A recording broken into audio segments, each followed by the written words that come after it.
Welcome back to Words of the Wise. Today I have Chief Wilkerson from Central Virginia Community College. He is on his 28th year in law enforcement. Welcome to the show, Chief Wilkerson. Thank you so much for being here. I'm happy to be here. Yeah, when we talked offline, you have had a long career, and I know before law enforcement, you were in the military. Can you give a little bit of background into who you are and how you got started in this profession? That's an interesting question because the first time I went to college, which was right after high school, my initial major was architecture. So, well, for whatever reason, I switched to sociology, criminal justice, and ever since then, it's been, I guess as a kid, I've always wanted to be a police officer, but I never really pursued it until after I switched majors because that was the most logical thing to do. And I once you get into it, it's hard to get out of it because you depending on your path, it just determines where you go and where you end up. And was there something about law enforcement that really drew you to enter into this career path? Was there one singular thing that you were like, yes, that's why I want to do this? Well, you hear the old cliche, a lot of officers say it, a lot of people say it, I just want to help people. Yeah. And to be honest, that really is the simplest explanation that I can give you. Because the thing is, if you help one person throughout your career, then it makes all the other time that you spend, or through the bad times especially, worth it.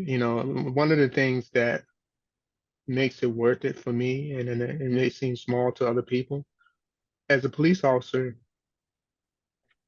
you want to present a good image to the people that are growing up and young babies and things like that. Yeah. When you have a child that shows appreciation to you, that in itself makes everything else worth it because maybe you made just the right impression on that child, and hopefully in the future they'll have a better relationship with law enforcement. So it's just the simplest explanation I can really give you is that I said that I wanted to help people.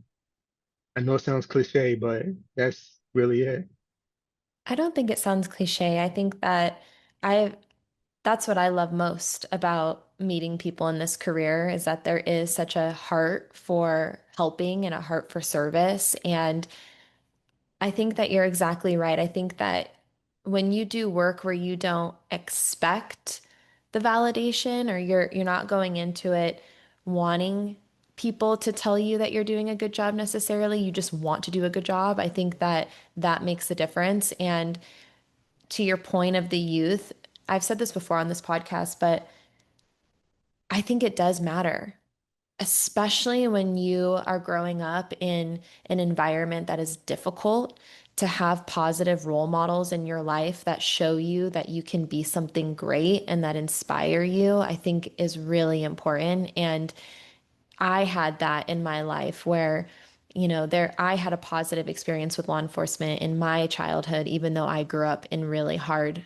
challenging situations. And so I think that maybe that impacted what I do today. Who knows?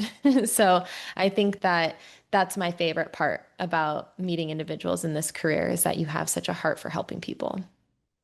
Well, you have to have it because you don't always get you don't always get the appreciation back in return, and like you said, you can't expect it if you're in it to get praise or anything like that, then you're in the profession for the wrong reason because you're not. That's not the way that it's going to work. Yeah.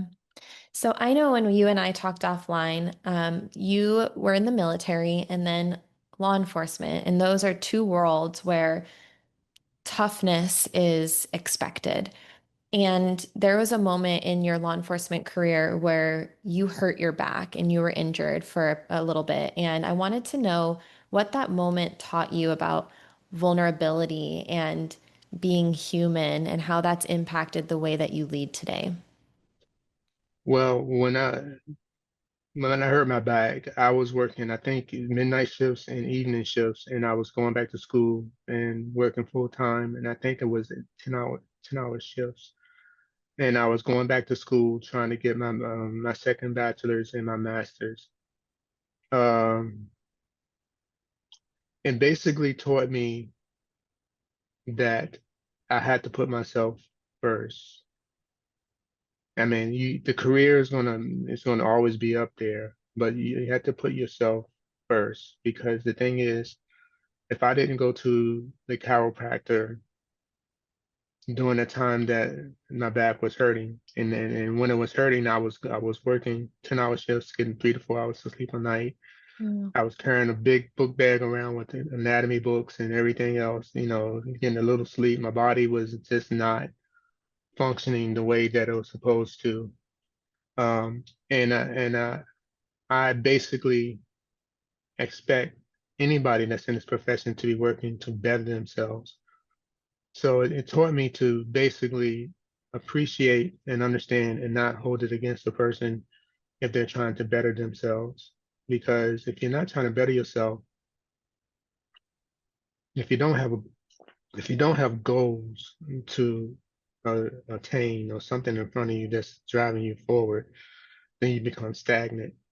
Yeah. And in this profession, that's a bad thing because you want every one of your officers.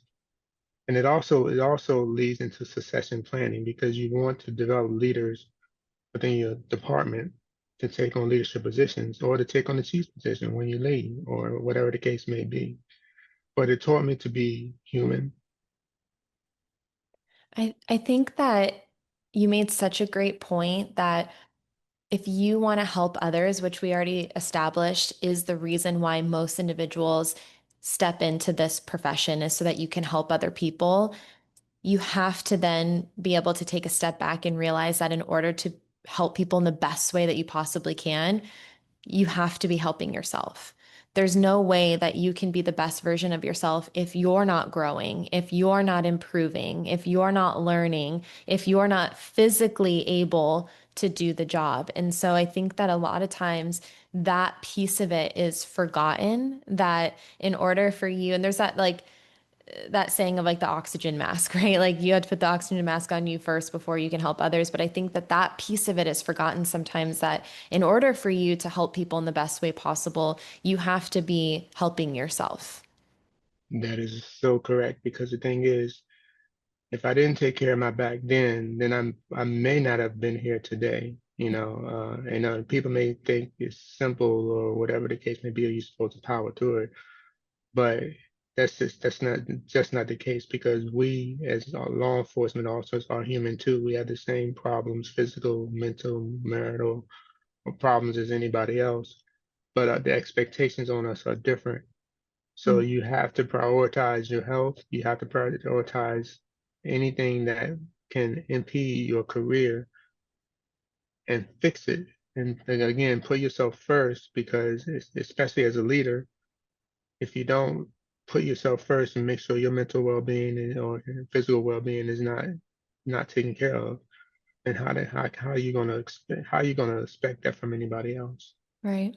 No, I completely agree. And I've been guilty of it before where I let my own wellness take the back seat because I want to be there for other people. And you're never going to show up in the way that you need to if you take the back seat. So I completely agree with you. When we talked offline, you said that the job can change you if you're not careful. What has helped you to stay grounded? The biggest thing that has allowed me to stay grounded is in my faith, and that's not to push my faith on anyone else, but my faith in God has been the number one thing. Even during the times that it seems like I may have forgotten, and He sends you a message, hey, you're messing up. Um, but the other thing that has kept me grounded was, and I know it sounds crazy, but I can go back to 1986 when I was in Marine Corps boot camp, my senior drill instructor. I can still remember the specific saying that he taught us, or well, made us. as much as you can, as much control as you have in Marine Corps boot camp, but also the right people at the right time, like one of my lieutenants from the previous police department, VCU Police Department, pulling me back in when I was kind of almost not quite going off the rails, but about to go off the rails. The way you deal with things, the way you prioritize things is very important. And sometimes it takes somebody with the wisdom to see that you're going on the right path Mm. and the wisdom for you as an individual to listen to that individual to realize, wait a minute, I need to slow down. Maybe I need to turn in a different direction and not put myself in a situation where I may be out of a job. Yeah.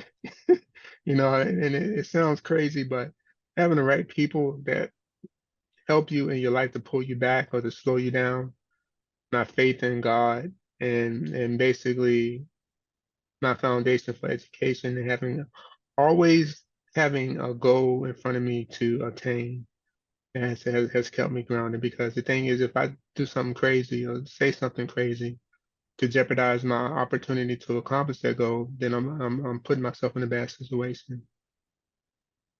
I think that there's a few things I want to kind of dive into that you talked about, but the one thing about leadership, you saying I can go back to the 80s and I can remember what someone taught me and something that they said to me and how they impacted the trajectory of my career is a testament to the importance of good leadership. You have the ability to help people and to really set them on the right path. And I really love that story of you saying there was someone that kept me in line and told me, hey, like, in order for you to be successful, maybe like reel it back a little bit or, whatever it was. Yeah, And I think that that is such a testament to good leadership. And I think that everyone who's listening has that ability to impact people's lives, regardless of your title. And I really love that story that you can take it back to the 80s and still remember that as a way to keep you on the right path moving forward. I also think that spiritual wellness is something that is often overlooked, and a lot of people that I talk to on this podcast really attribute their wellness into their faith. And we know that that's one pillar of wellness in a lot of organizations is the spiritual wellness and how that can be impactful for a long and successful career. I also think that self development can be a part of wellness. Like you said, keep learning, keep growing, keep trying to be the best version of yourself and have goals in front of you. And that's going to help to create longevity. And I think ultimately, that's what wellness is all about. What are things that you can do to have a long and successful career, but also a long and successful life? I agree. I fully agree. Because the thing is, if you're not trying to move forward, or if you just kind of giving up on life or giving up on taking care of yourself, this is a bad profession to be in to do that, as you can see examples that occur in real life. So you gotta be pushing forward. Yeah.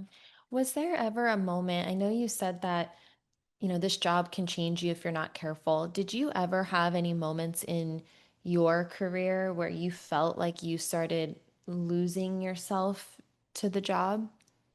Yeah, and that's why I said having the right people. When I was in my previous job as a patrol officer, there was a time, and I think this happens in any profession where you feel like you're being targeted or whatever the case may be.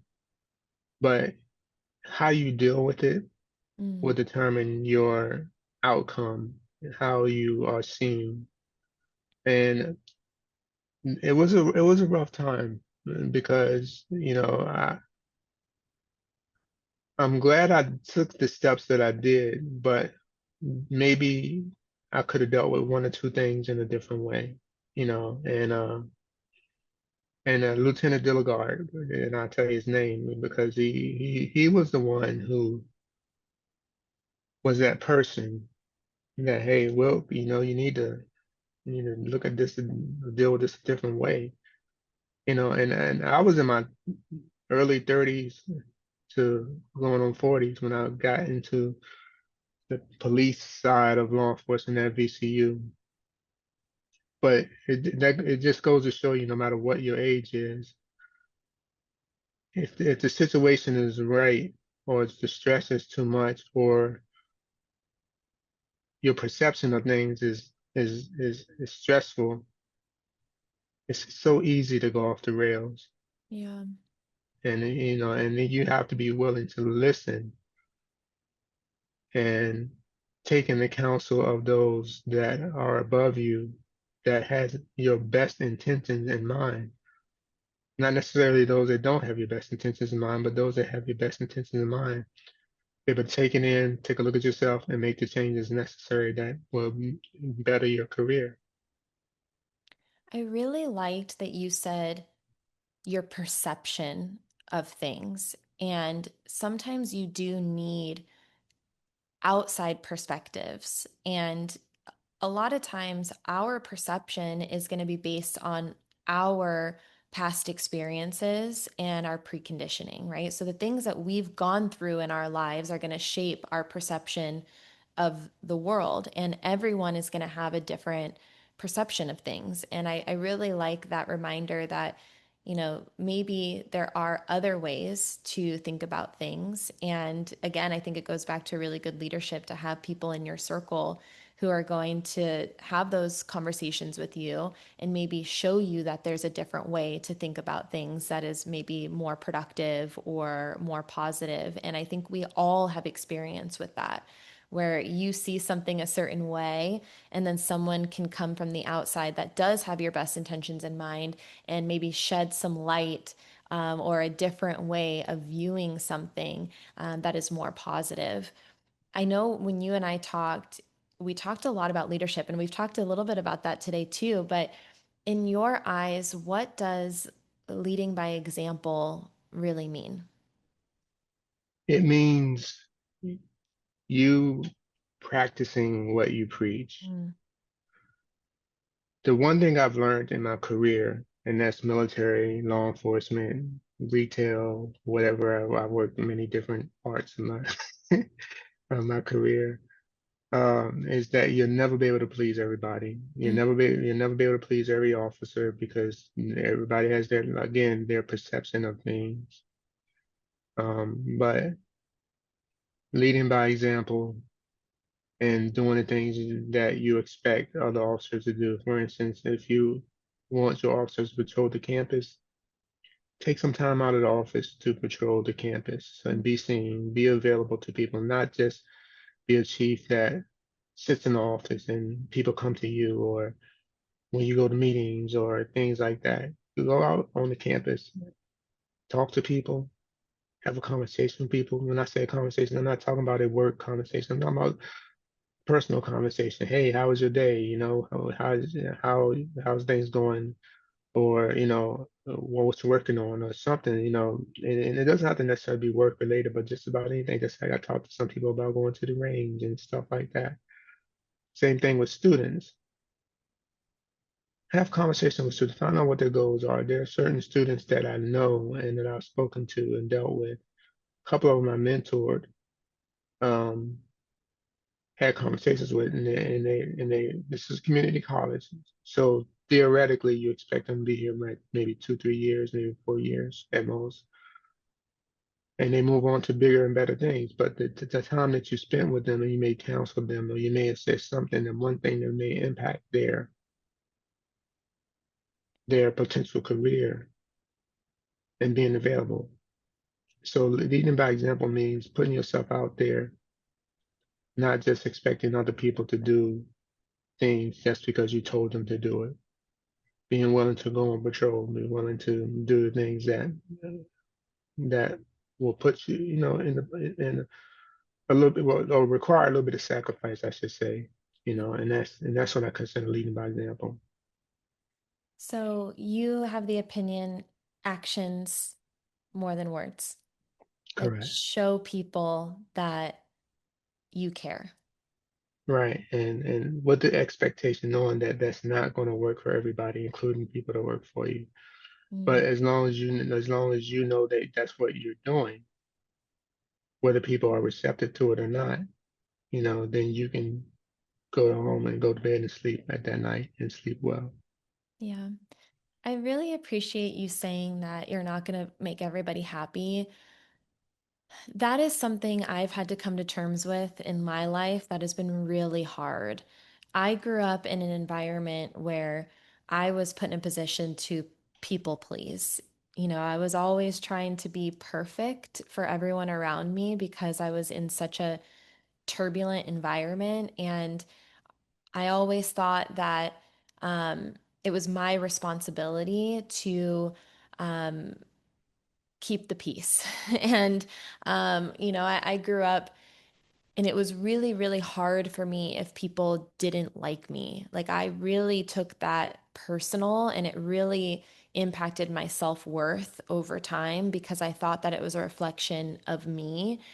And that is something through my years that I've had to come to terms with that you could be the best human being in the world. You could have all the best intentions. You could put in all the hard work. You could, be Yeah, the best leader, the best everything. You can check all the boxes, and there's still going to be people who don't like you, who exactly. don't respect you and the work that you do. And I think when I learned that, there was so much freedom and like weight lifted off my shoulder. And like you said, as long as you know at your core that you are doing absolutely everything you can to be the best human being that you possibly can, then you can rest easy at night knowing that like at least you tried and people's opinions of you maybe don't weigh as heavy as they used to.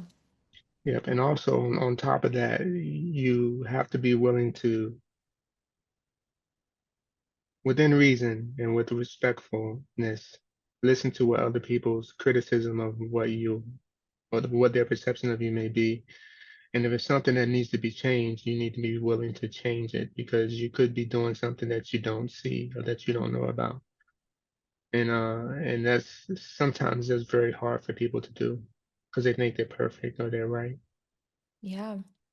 I appreciate that, honestly. And there's been plenty of times in my life. And I think it goes back to what we said, like having people in your circle who genuinely care about you, keeping you grounded and maybe keeping you in check a little bit. Yeah, And exactly. I've had that before where someone kind of grabs my shoulders and is like, hey, like what you just did or what you said or whatever, maybe it was perceived in this way or and I appreciate that and I do agree. I think that you have to always have a growth mindset. And if you really truly want to be the best version of yourself, sometimes you do have to change the way you approach things. And you have to listen to other people's constructive criticism. I think that if it comes from love and care, it's constructive. If it comes from hate or disdain, then it's not constructive. It's just criticism. And so Yeah, I think exactly. I've learned to really try to take the constructive criticism from people who genuinely want me to be better. I agree. It's hard. It's very hard. It's very difficult, It is difficult. and it's not the easiest thing to deal with sometimes because when you have to deal with situations that need to be dealt with and confronting people about it is not always the easiest thing, but it has to be done. Yeah. Well, and I think too, if you are resistant to those things, then the people who care about you are going to stop trying. If you shut them down or if you are not open to seeing things in a different way or to growing and developing yourself, then the people who do care about you, who have that constructive criticism, will stop trying to help you. And then it's not a good situation for anybody. So I think if you can at least be approachable, then that's a really good quality to have. Maybe you don't listen to everything, but if you can at least have, approachability and have an open ear, it's a good. Correct. I agree. We talked about the power of small things, and you talked about this a little bit about going out, talking to people. You had mentioned to me that like saying good morning, checking in with your people, that It's the small things that can make a big difference. Why do you think that that kind of connection matters? Because when it comes down to it, let's say it's a true emergency, you have to depend on that person to watch your back. Mm, And if you haven't built up a relationship with that person, that can affect the response of your fellow officer, or as a chief, that can affect the response of the officers that you're responsible for. And there are days where each of us, well, at least I would think it's each of us. There are some good days and some bad days. There's some days you come in, oh, good morning, how's everything going, whatever the case may be. And then there's some days you got to come in and just get yourself together before you say good morning mm, or communicate. But everybody's perception of communication and the small things are different. How they see it, how they perceive it, how they hear what you say, whether they take, like, for instance, you say something small, but you didn't intend for it to be offensive mm, or overbearing, but yet they perceive it as overbearing, or you doing something, but they don't consider you doing anything, or whatever the case may be. But building up that relationship with your officers, whether you're a patrol officer, whether you're a first line supervisor or an executive in the department, is important because in a lot of cases, you're all you got. yeah. And when the things hit the fan, I was gonna say something else, but I got you. but when things hit the fan, you want people to be there to support you, or you want to be there to support them, and you want them to know that you care. Whether they perceive it as not that you do care, you want to let them know that you care. So Yeah. that's why I consider small things important. I think at the end of the day, it's humans interacting Co- with humans. Correct. And I think that at our core, we all want to feel valued and seen and supported. And I think you're right. I think in order for everyone to work together as a team, there has to be that base level of connection and that team mentality. And so, any way you can cultivate that. And I think if people feel valued and they feel like you care about them, they're going to do a better job. They're going to be a better team. So, I agree with you. I think that sometimes we forget that the small things can be more meaningful than the big gestures. And I think Correct. that you can it doesn't even have to relate to your career. I think that you can think back to your life, when maybe I have like vivid memories sometimes of me like walking into like a store and someone smiling at me and being like, "How are you?" And I remember like looking behind me and being like, what? Like, what do you mean? And someone just genuinely just saying hi. Or, someone doing something so small that they don't even realize that they're doing it. And it just mattered so much because maybe you were just having a bad day. And so I agree that sometimes small things are more impactful than the big things. And then that kind of goes back to me, and this is just a personal perception of the things for me. I've had some days where you just question, like, why am I doing this job? And this is more when I was on patrol, but even here, um, but I have a picture, and I'll show it to you real quick if you can see it. Oh, yeah. Anyone It's who's so listening is a little baby with a cop hat. Yeah, so basically, when it could be the worst day in the world, and you have a 2 or 3 year old, 4 or 5 year old kid. Hey, Mr. Police Officer, I appreciate what you're doing, or want to give you a hug or something like that. That can take away the bad day and also make what you are doing feel much more worthwhile. And that's one of the small, I say it's small, but for me, it's huge. Yeah. That has kept me grounded and not considered it's small to others, but it's major to me, that has kept me going forward and just being able to sustain myself throughout almost 28 years now. I think it's a really good reminder too that when you have a deep rooted why, that sometimes you just need to be reminded of that because I think that you can get lost along the way in the day-to-day grind of things. And Yeah, I'm guilty of that too in my life, where I've had moments too where I've been like, why even try? Sometimes it's like that. Like, what am I doing? Like, this is so hard. I feel so like burnt out or whatever the emotion is, whatever you have going on. I'm stressed, there's a lot going on. And then I think it's those moments that reconnect you to like the reason why you're doing what you do. And that has to be greater, and when you have those little moments to remember, you have the little kid run up to you and be like, I want to be like you one day, or like, thank you.